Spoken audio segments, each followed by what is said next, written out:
Okay, we kind of left off talking about the Sistine Chapel by Michelangelo. And let's just open this up a bit bigger.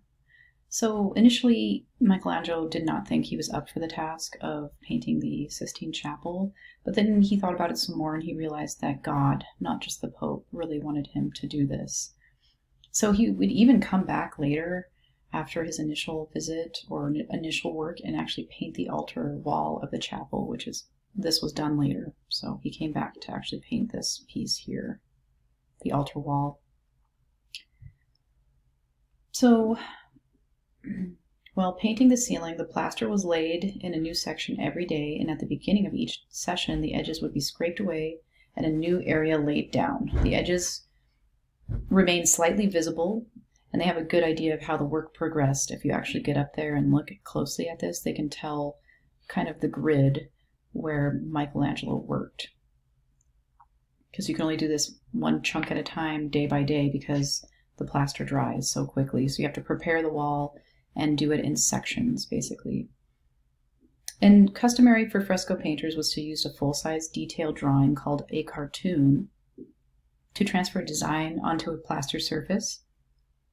And many frescoes show little holes made along the lines of that cartoon drawing in the plaster. But Michelangelo actually didn't do this. He broke with convention, so he actually drew directly into the ceiling with his drawing materials while it was still wet, instead of using that cartoon to lay down dots along the lines like other people did.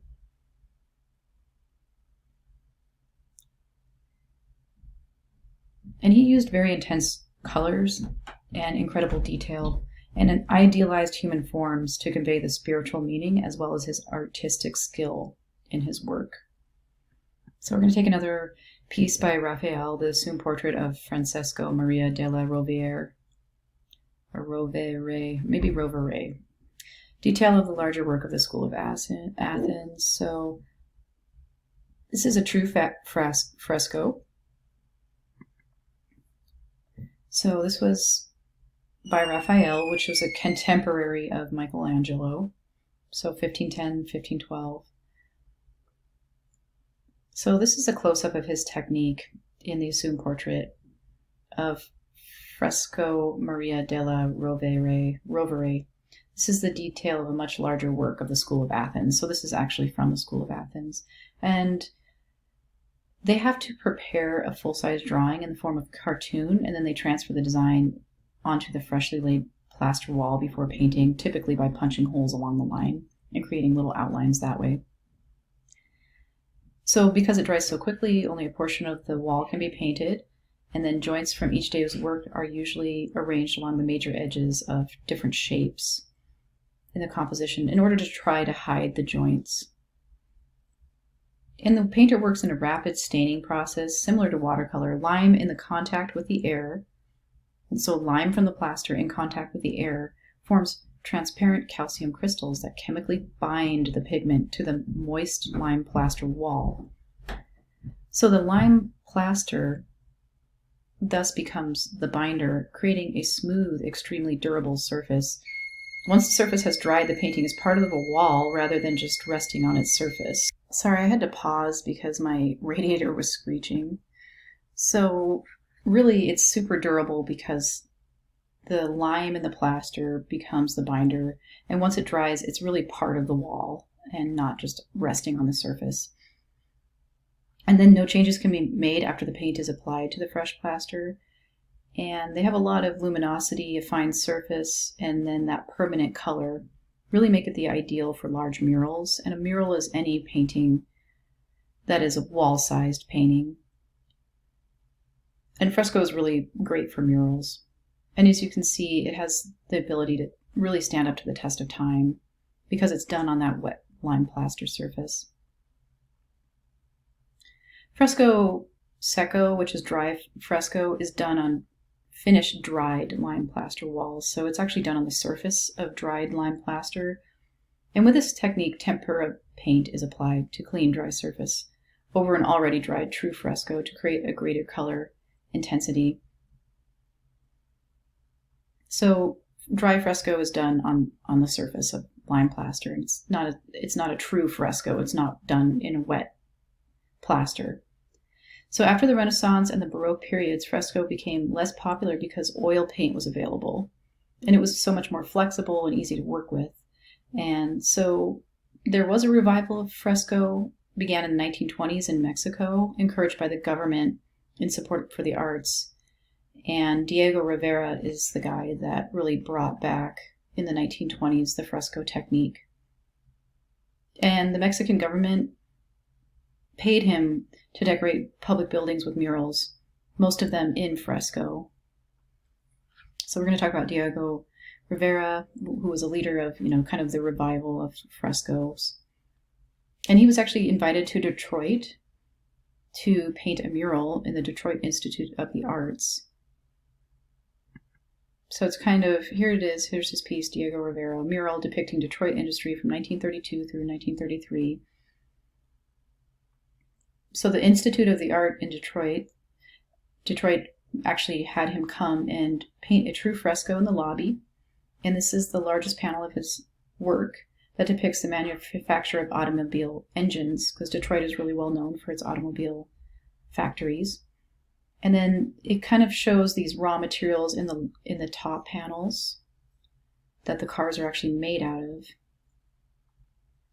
And then in the wings of the painting, he depicts scientific advances that help make this scene possible here, where they're actually manufacturing the vehicles in a factory. It's kind of a neat fresco, really. So we're going to talk about encaustic. It's a different type of technique, much like fresco or watercolor is a technique. Encaustic is its own technique. And the pigments are suspended in hot beeswax, which results in this really lustrous surface that brings out the full richness of the colors. So beeswax is basically the main binder and vehicle in this type of paint, in encaustic paint.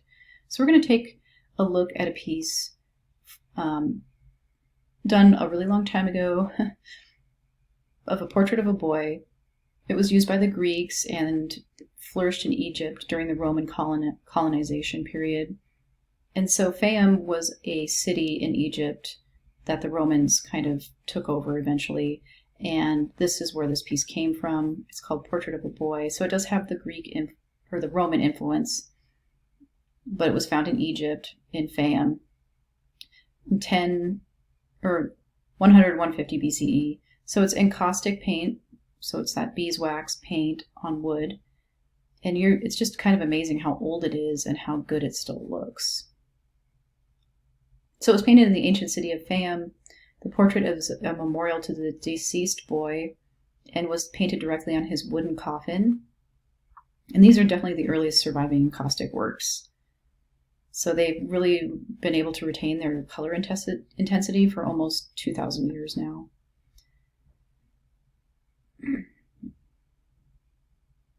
So temperature control is necessary. Less commonly used today, so encaustic is not used as much today, despite modern devices making temperature control easier. So one modern artist that does use encaustic is Jasper Johns, and we're going to take a look at his piece 3 Flags from 1958. It's encaustic on canvas. So the waxy consistency of paint yields a textured surface, and we can see every stroke he made, basically. So 3 Flags. So he's a modern artist who'd made consistent use of encaustic. His name is Jasper Johns, and this shows a common characteristic of the medium. So we can really see that highly textured surface that the beeswax makes, and we can see each brush stroke because of that. And it begins to harden immediately after application as the wax cools. So he kind of worked with that, and he worked with a loaded brush. And as a result, we can really see every brush stroke that he made on this piece. And 3 Flags consists of 3 canvases attached together. And then the artist used common patriotic symbol, the flag, because both a flag and a painting are colored canvases. And the textured encaustic surface helps to highlight the difference between the two. So we'll move on tempera paint. Let's take a look and see what time it is. Okay, we still have some time. Oops. I need to do that. Tempera was highly developed during the Middle Ages when it was used for small paintings on wood panels. Egg yolk was traditionally the binder, so the oily type substance, and it helps stick it together, and mixed with equal parts pigment powder and then thinned with water as a vehicle.